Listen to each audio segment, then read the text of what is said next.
Thank you so much. Good morning, everybody. Thank you for having me here today. My name is Moira Grayland.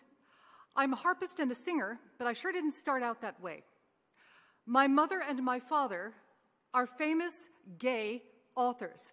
My mother is writer Marion Zimmer Bradley, the author of The Mists of Avalon and a great many other books. And my father is Walter Breen, a numismatic author who wrote many, many books about coins. Now, I, growing up, was expected to be the perfect patsy. I was expected to be absolutely in favor of all things gay, because since I was raised by gay people, I know that those bad straights are just out to hurt us. Now, here's the problem.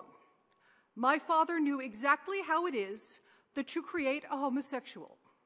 My father believed that homosexuality is innate to all people, but that the only way to get a child to embrace his natural homosexuality is to make sure he has same-sex experience before he is old enough to be ruined by a girl. So no, we are not born gay. We are created that way by adults. Thank you very much, adults. As you might imagine, both of my parents used me. It's hard to talk about, but I will. My father and mother both very much wanted me to be gay.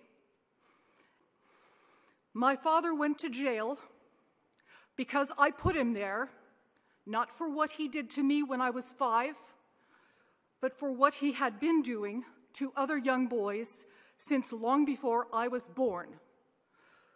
I tried when I was 13 to have him put in jail because he was sleeping with yet another boy prostitute under our roof. I knew because I talked to the kids. I talked to them all the time. They were my friends. They were my age. My mother and her female lover, who was with her for 20 years, did nothing. They didn't put my father in jail. They didn't make him stop. But they did have him move into their apartment, and the two of them moved home.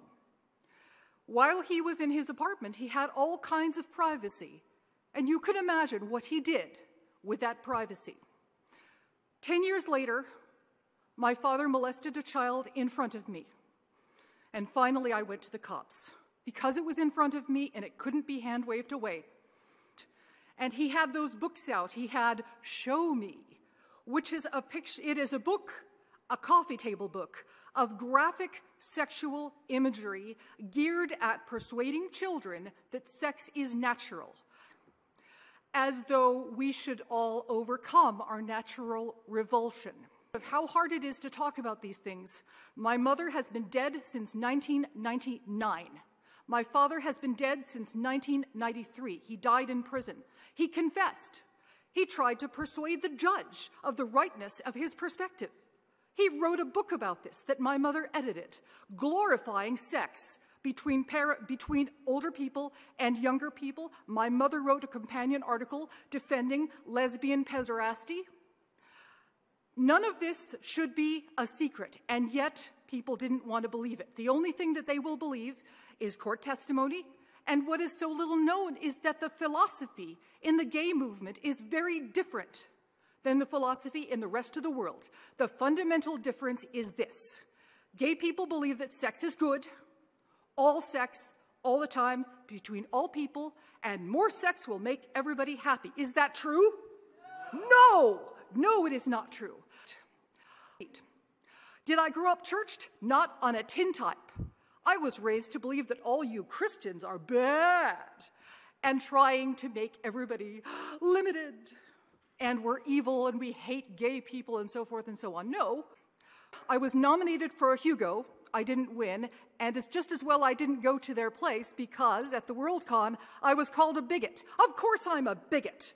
Being the child of gays and seeing this for myself day after day, what could I possibly be but a bigot? All of my friends are gay prostitutes. All of my friends are being given drugs by my father. Of course I'm a bigot.